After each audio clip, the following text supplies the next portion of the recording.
Hello बेटा, देखिए हमने किया था व्यापारिक खाते की आवश्यकताएं महत्व। व्यापारिक खाता क्या होता है ये कल हमने कर लिया था। आज हम करेंगे व्यापारिक खाता तैयार करना। तो क्या है, व्यापारिक खाते एक नाम मात्र नॉमिनल अकाउंट है और इस पर वही रूल लागू होंगे जो एक नॉमिनल अकाउंट पर होते हैं।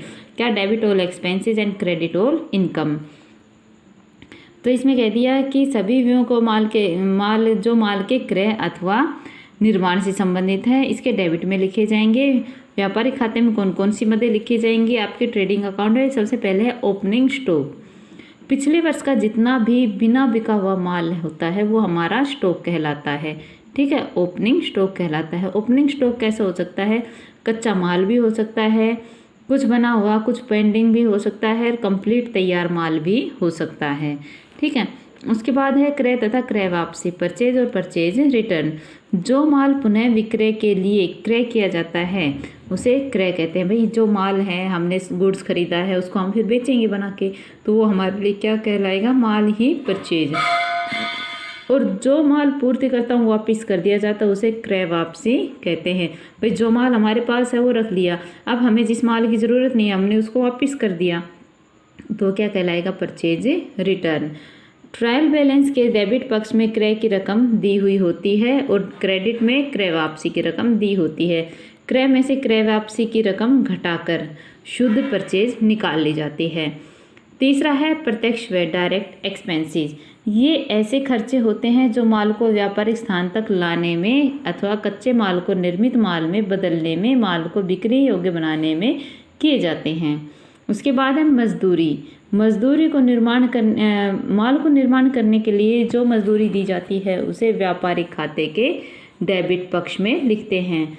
यह ध्यान रखना चाहिए कि देखिए, जो इसमें ध्यान रखने वाली बात है वो ये कि यदि आपको क्वेश्चन में वेजेस एंड सैलरी, मजदूरी और वेतन की टर्म दी हुई है, यानी कि आपको ये लिख रखा है वेजेस एंड सैलरी लिख रखा है, तो इसे हम कहाँ लिखेंगे, ट्रेडिंग अकाउंट में लिख दिया जाता है। परंतु यदि सैलरी एंड वेजेस लिखा जाएगा तो इसे हम ट्रेडिंग अकाउंट में नहीं लिखेंगे। देखो ये बात बिल्कुल ध्यान रखने वाली है कि पहले वेजेस और बाद में सैलरी है तो ट्रेडिंग अकाउंट की टर्म है, और अगर पहले सैलरी और बाद में वेजेस है तो ये प्रॉफिट एंड लॉस अकाउंट की टर्म है।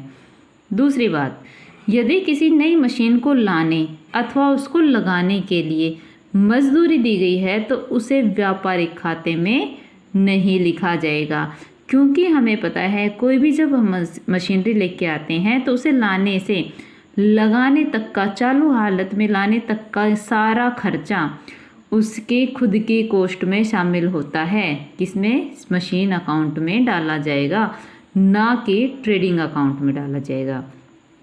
ठीक है, आगे है, ये तो था हमारा जो प्रारंभिक रहती है उसका है। ठीक है, दूसरा है हमारे पास क्रय किए जाने वाले माल पर गाड़ी भाड़ा, कैरिज और कैरिज इनवर्ड या फ्रेट। या आपको खाली कैरिज दिया गया हो, देखो हमारे पास ये क्वेश्चन में आगे आएंगे, या फिर कैरिज इनवर्ड दिया गया है या फिर फ्रेट दिया गया है, तो इन व्ययों को व्यापारिक खाते में ही डेबिट करना चाहिए, क्योंकि यह प्राय माल को कारखाने तक लाने में ही व्यय किए जाते हैं। परंतु यदि किसी संपत्ति को कारखाने तक लाने में कोई गाड़ी भाड़ा दिया जाता है तो उसे व्यापारिक खाते में न लिखकर संपत्ति में, भाई जैसे माल को अगर लाने में हमने कोई गाड़ी भाड़ा दिया है तो उसे तो हम ट्रेडिंग अकाउंट में लिखेंगे क्योंकि ये हमारे बिजनेस से रिलेटेड है। लेकिन हमने कोई एसेट्स खरीदी है और उसको लाने में जो आपने किराया दिया है उसे हम ट्रेडिंग में नहीं लिखेंगे, क्योंकि एसेट्स से रिलेटेड जैसे हमने मशीनरी खरीदी थी तो उसमें लगाया था उसका किराया, ऐसे ही कोई भी एसेट्स खरीदेंगे तो उसको खरीदने में जो किराया लगाया उस एसेट्स में ही शामिल होगा, ना कि आपके ट्रेडिंग अकाउंट में। ठीक है, आगे है निर्माणी व्यय या उत्पादन व्यय।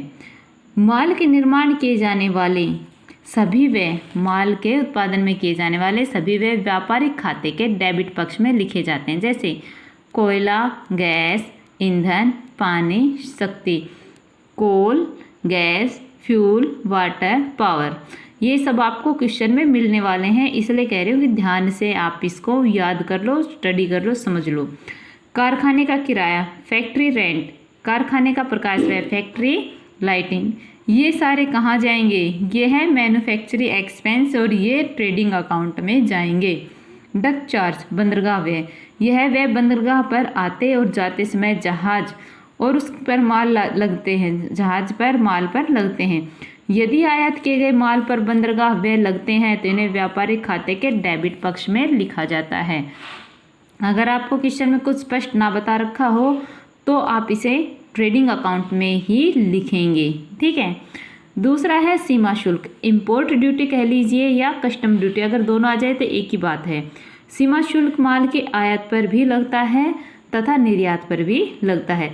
जब माल को आयात करते समय सीमा शुल्क सरकार को दिया जाता है तो इसे व्यापारिक खाते में लिखते हैं। क्वेश्चन में अगर कुछ भी स्पष्ट ना बता रखा है तो इसे ट्रेडिंग अकाउंट में ही लिखा जाएगा, अगर कुछ कहेगा तो ही दूसरी जगह लिखेंगे। बिना स्पष्ट वर्णन के हम इसे ट्रेडिंग अकाउंट में ही लिखेंगे, इट मीन्स व्यापारिक में भी। आगे है उत्पादन शुल्क, यह एक ऐसा कर होता है जो सरकार को माल के निर्माण और उत्पादन पर दिया जाता है। क्या है? एक्साइज ड्यूटी माल को बनाने में। चुंगी या ऑक्ट्री, जब माल को नगर की सीमा में लाया जाता है तो उस पर नगर पालिका को चुंगी दी जाती है, ठीक है। यानी कि आपकी जो नगर निगम आपने सुना होगा, नगर पालिका जो है यानी कि आपके शहर में एंट्री के लिए आपको जो चार्ज देना होता है वो कहता है ऑक्ट्री, ठीक है। उसके बाद है अधिकार शुल्क रॉयल्टी, तो जब कोई किराए पर ली जाती है तो खान के स्वामी को जो किराया दिया जाता है उसे अधिकार शुल्क कहते हैं। यदि यह उत्पादन पर आधारित है तो इसे व्यापारिक खाते में लिखा जाएगा और यदि सेल से रिलेटेड है तो इसे लाभ हानि खाते में लिखा जाएगा। अगर क्वेश्चन में कुछ भी ना बता रखा हो तो स्पष्ट ना बताने पर इसे ट्रेडिंग अकाउंट में ही डालेंगे। तो बेटा ये तो थी हमारे डेबिट साइड की टर्म आपके ट्रेडिंग अकाउंट की, इसे अच्छे से लर्न कर लेना राइट वे। Thank you.